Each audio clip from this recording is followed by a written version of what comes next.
Welcome to Reddit Revenge Stories. Did you know over 90% of our viewers don't subscribe?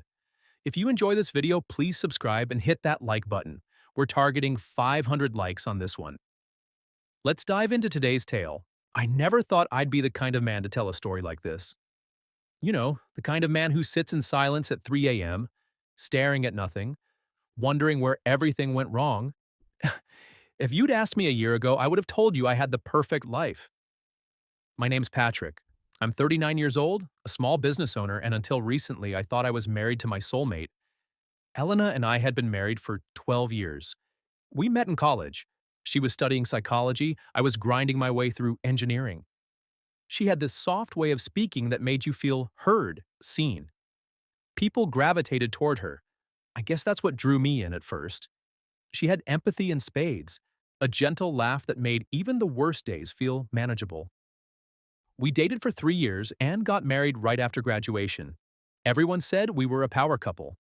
And for a while, we really were. I opened my own contracting firm a few years after we married. Elena became a licensed therapist and started seeing clients out of a home office we built together in the basement. Life wasn't luxurious, but it was solid. We weren't flashy, but we had what mattered: trust, love, shared dreams. Or at least I thought we did. Looking back now, there were signs. Subtle changes. A distance that crept in slowly, like a fog. Elena started working later. Her clients were always in crisis, and she'd lock herself in the basement for hours, saying she needed time to decompress afterward. I didn't question it at first. I respected her work. She dealt with heavy things: trauma, grief, addiction. I figured she needed space. Then came the phone habits. Her phone was always face down, notifications turned off. She changed her passcode, said it was because of client confidentiality. I believed her. I wanted to believe her. Trust isn't just the foundation of a marriage, it is the marriage. I never wanted to be that paranoid husband digging through phones or following his wife, but sometimes the truth doesn't wait for permission. The breaking point came on a Thursday night. I was in the garage fixing a shelf that had come loose when I heard her laugh. Soft, too intimate. I peeked through the side door window and saw her outside on the patio, phone pressed to her ear, barefoot in the grass. Her voice dropped low, warm, flirty. She said, "I can't wait to see you again." My stomach turned. I didn't confront her that night. I needed to be sure. Over the next few days, I paid closer attention. I wasn't proud of it, but I started checking the phone bill. There it was, one number. Called and texted every day. Always at odd hours, late nights, early mornings. I reverse looked it up. It belonged to someone named Lucas Henley. That name meant nothing to me at first, but I recognized it later when I remembered something. He was one of Elena's clients. A former client, apparently. She'd mentioned him in passing a couple times. Young guy, struggled with anxiety and loneliness, recently divorced. That was all I knew. I confronted her a week later. I didn't yell. I didn't throw things. I simply sat across from her at dinner, looked her in the eyes, and asked, "Are you seeing someone else?" She froze, her fork halfway to her mouth. She didn't deny it. She didn't even ask what I meant. She just put the fork down and whispered, "I'm sorry." That was the moment my world shifted. You know how people talk about heartbreak like it's a clean break? Like a single shattering moment? It's not like that. It's slow, like a rope unraveling, fiber by fiber, until suddenly you're holding a frayed string in your hand and wondering when it stopped being whole. She said it just happened. Said they'd grown close after his sessions ended. That he understood her in ways I didn't anymore. I couldn't even speak. I got up and left the room. Drove around aimlessly for hours until the sun came up. I didn't want to go home. I didn't want to see her face. I didn't want to face the wreckage of my life. The days that followed were a blur. She insisted it wasn't serious, claimed it was a mistake, that it had only been going on for a few weeks. But I knew better. People don't risk 12 years of marriage for a passing flirtation. They do it when they've already moved on in their hearts. I didn't beg. I didn't plead. I told her to leave. If she loved him so much, she could go be with him.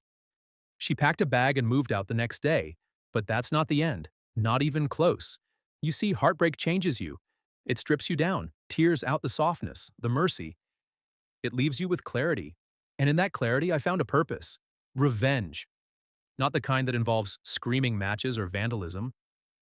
I wanted something cleaner, smarter, something she'd never see coming. So I started watching, waiting, planning. I knew Lucas worked at a local marketing firm, one of those sleek downtown places where everyone wears expensive shoes and pretends to love cold brew. I started digging. It wasn't hard. People post everything online if you know where to look. I found his social profiles, learned where he hung out, even what gym he went to. I wasn't stalking, not really. I was gathering information, building a profile. And the more I learned, the more I realized how fragile his little world was. Lucas had a reputation at work. Charming, yes, but unreliable. Missed deadlines. Flirted with the boss's wife at the company retreat. Got away with it because he was creative. I knew a guy who knew a guy. Long story short, I managed to leak a few very convincing emails to his HR department. Emails that suggested Lucas had been sharing client data with competitors. Completely fake, of course, but believable enough to spark an internal investigation. He was fired 3 weeks later. I never told Elena. She assumed he quit. She even tried to reach out to me afterward, said she missed the stability we had. That life with Lucas wasn't what she expected. That he was immature, selfish, that she made a mistake. But I wasn't listening anymore. I wasn't interested in saving her from the chaos she chose. I was just getting started. When Elena came crawling back, I didn't slam the door in her face. I didn't scream or scold her. No, I welcomed her into the conversation like a man who had done a lot of soul-searching. I told her I still cared, that I needed time to heal, and maybe we could talk about where things went wrong. She bought every word. What she didn't realize was that I had no interest in healing anything with her. I wasn't trying to rebuild the marriage. I was building something else, a controlled collapse. I wasn't going to destroy her publicly. I wasn't after humiliation or spectacle. I wanted something more subtle, more permanent. So I began phase 2 of my plan, emotional sabotage. We started seeing each other again in small doses. Coffee here, a dinner there. She was still living in a short-term rental across town. Every time we met, I made sure to give her just enough affection to give her hope. A kind word, a lingering touch on the hand. But I never let it grow beyond that. I played the role of a man who was unsure, guarded, but still possibly open to forgiveness. I knew Elena, knew her need for control, her need to be seen as the peacemaker, the healer. So I let her believe she was slowly earning back my trust. Meanwhile, I was collecting everything I could.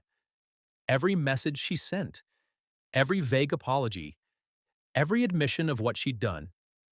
I backed up texts, took screenshots of her emails where she claimed Lucas had pressured her, how she felt trapped in the affair.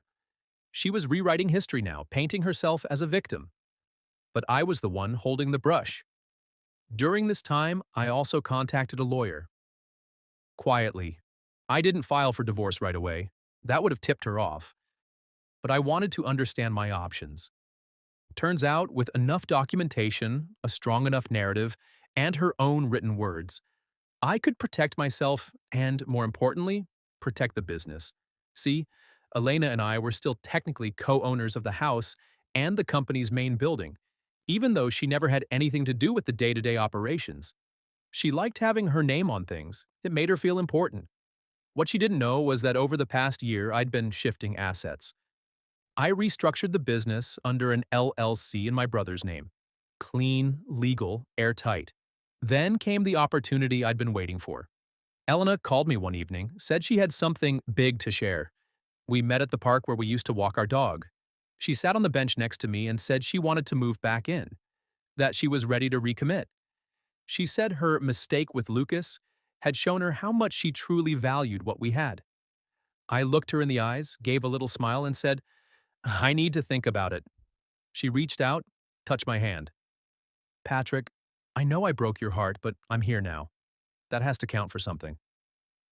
I nodded, squeezed her hand, and replied, "It does. But I need a little more time." That weekend, I sent her flowers. I told her I was ready to try again, cautiously. I invited her to dinner at the house. Candles, music, her favorite wine. She cried when she walked in, said it reminded her of our anniversary. We toasted to second chances. She asked if she could stay the night. I told her not yet. Told her I wanted us to take it slow. She agreed, even smiled, thinking I was the noble one for not rushing. What she didn't know was that her phone had automatically reconnected to our home Wi-Fi. I'd been working with a tech-savvy friend who helped me set up a network capture. Nothing invasive, just enough to track and log any device using our network. I got access to her cloud backups, more messages, more lies. She was still talking to Lucas, telling him I was warming up, but that she missed him. Said she wasn't sure who she really loved, that she didn't want to lose either of us. And that was all I needed. I printed everything, hundreds of pages, emails, messages, timelines, bank transfers. I built a file so detailed that even if she tried to lie, she'd trip over her own words. When I finally served her the divorce papers, I did it calmly while we were having coffee at the same table where she first confessed. She looked stunned. "Patrick, what is this?" "I think you know," I said, "and I think it's time we stop pretending this was ever going to be fixed." She tried to backtrack. Deny. Rationalize. Said she was confused, that she needed help. I pushed the folder across the table. "I've documented everything, Elena. This isn't just about infidelity. This is about manipulation. Dishonesty. You didn't just cheat on me. You tried to string me along while keeping your options open." Her eyes scanned the pages, and I watched her face fall. "And one more thing," I added. "I've protected the business. You're not entitled to any part of it. The lawyer has the paperwork. Your name is off everything. The house? I'm keeping that too. I can prove you abandoned the residence months ago." She looked at me with a mixture of disbelief and panic. "You planned this." I sipped my coffee. "Of course I did." In the weeks that followed, she tried everything.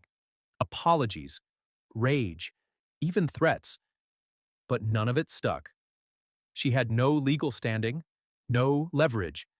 Everything she thought she controlled had slipped through her fingers. I even ran into Lucas once outside a gas station. He didn't recognize me at first, but when he did, he looked away like a child caught sneaking candy. I smiled, nodded, said nothing. He knew. I wasn't interested in fighting anymore. I'd already won. But the real victory didn't come from destroying her life. It came from rebuilding mine. I renovated the house, tore out the old kitchen Elena always said she'd update but never did, repainted everything, bought new furniture. I even knocked down the wall between the living room and the den, opened the space up, filled it with light. People say revenge is a dish best served cold. Maybe that's true, but I think the best kind of revenge is quiet, clean. No shouting, no drama, just progress. She still emails sometimes, says she's sorry, asks if we can talk. I don't respond. Not because I'm angry, but because there's nothing left to say. It's strange how silence becomes comforting after chaos. The house used to feel hollow when Elena left. I'd walk through each room and see ghosts of what used to be. A laugh in the kitchen, a book on the nightstand, her hairbrush on the counter. But now the silence isn't empty. It's peaceful, intentional.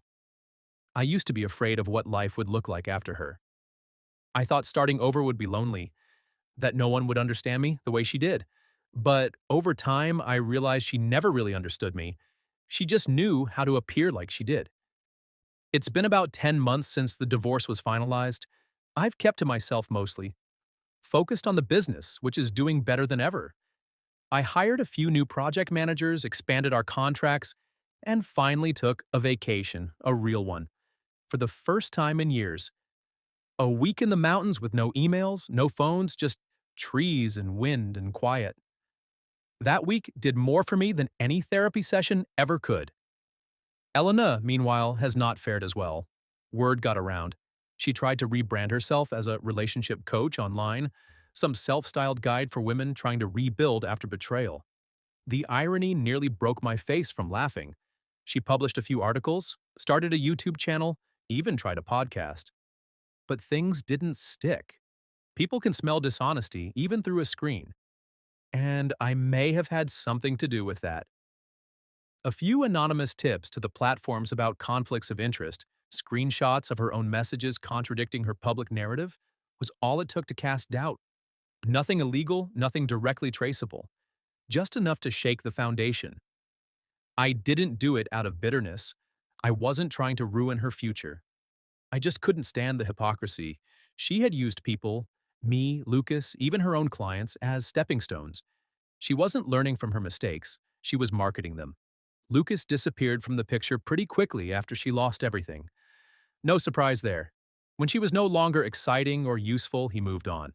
Last I heard, he'd been fired from 2 more jobs and moved to a different city, probably charming someone else, repeating the same cycle. As for me, I didn't date for a long time, not because I was scared, but because I needed to understand who I was without her. So much of my identity had been wrapped around being a husband, a provider, a fixer. I had to let go of that version of myself, and I did. I started volunteering. Odd, I know. Me, the guy who used to count hours like dollars, giving time away for free. But it helped. I mentored a few high school kids through a construction trade program, taught them how to read blueprints, lay foundation, use tools. I saw pieces of myself in them, especially in the quiet ones who had more questions than confidence. One afternoon, after a particularly long session at the workshop, one of the students asked me why I volunteered. I told him, because building something with your own hands reminds you that you're not broken, even when everything else around you is. That's what this whole year has been about. Building. Rebuilding. Not just my home or business, but my peace, my purpose. I'll admit there are still moments when I look back. Not with longing, but with reflection. Like watching a distant storm through a window, remembering how hard it hit, but grateful you're dry now. Sometimes people ask me how I moved on so completely, how I didn't let the betrayal consume me. The truth is, I did let it consume me. For a while, I let it burn through every illusion I had. And when it was done, what remained was something stronger, smarter, sharper. You don't survive betrayal by pretending it didn't happen. You survive it by letting it teach you what you refused to see before. Elena wasn't the beginning or the end of my story. She was a chapter, a hard one I reread too many times before finally turning the page. And now life has become simpler, better even. There's a woman I've been seeing. Her name's Rachel. We met at a supplier convention of all places. She works in sustainable materials, smart, grounded, doesn't play games. We've only been on a few dates, but they've been good. Easy, no masks. Just 2 people figuring things out, one step at a time. The difference is, I'm not looking for someone to fix me or complete me. I don't need that anymore. What I want is someone to walk beside me, not ahead, not behind. The other day, I passed by a photo album Elena left behind. I hadn't touched it since she left. On a whim, I opened it, flipped through pictures of our wedding, vacations, holidays. For a second, I felt a tug in my chest. Not pain, just acknowledgement. That was real once. It meant something once, but it doesn't define me anymore. I closed the album and put it in a storage box, not because I want to forget, but because I'm done carrying it with me. Some stories don't need revenge that scorches the earth. Sometimes the best revenge is simply living a better life, one you built yourself, brick by brick, without the person who tore you down. I didn't become bitter. I became better.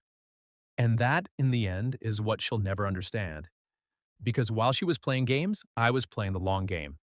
And I won.